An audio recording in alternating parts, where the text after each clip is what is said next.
Doctor Himanta Biswa Sarma ডাঙৰীয়া কংগ্ৰেছতো আছিল নহয়।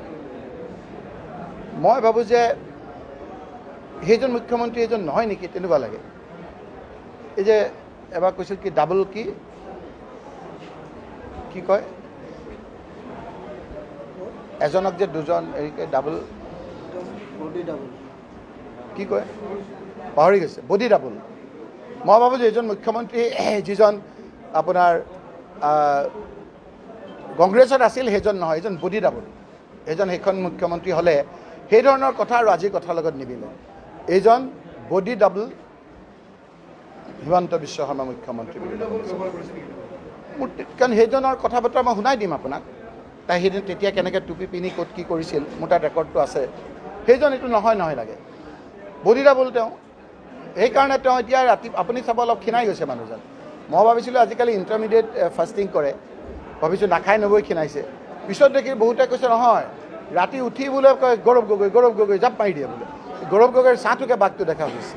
তেওঁ গম পাইছে যে গৌৰৱ গগৈ ডাঙৰীয়াক সকলো শ্ৰেণীৰ মানুহে আজি অন্তৰত স্থান দিছে।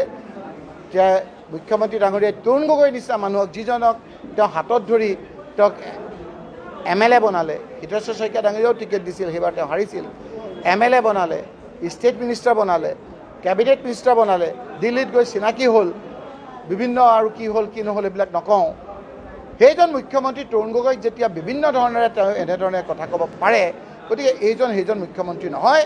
নিজৰ গঢ়ি দিয়া সেই মানুহটোক এনেকৈ ক'ব পৰা মানুহ তেওঁ নহয়। গতিকে সেইকাৰণে মই কৈছোঁ যে এইজন মুখ্যমন্ত্ৰী বডি ডাবল মুখ্যমন্ত্ৰী, আগৰ সেই মানুহজন এইজন নহয়।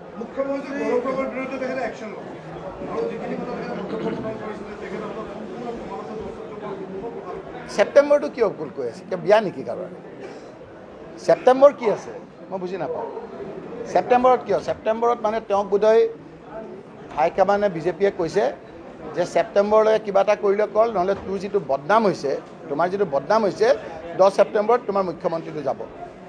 সেইকাৰণে তেওঁ নিজৰ চকীৰ, আজিকালি চাব চকীখন বহুতে অকণমান হাতখন ধৰি পেলাই বহে, ভাবে কোনোবাই অলপ তেওঁলোকৰ ভিতৰতো নহয় অলপ লাগি আছে।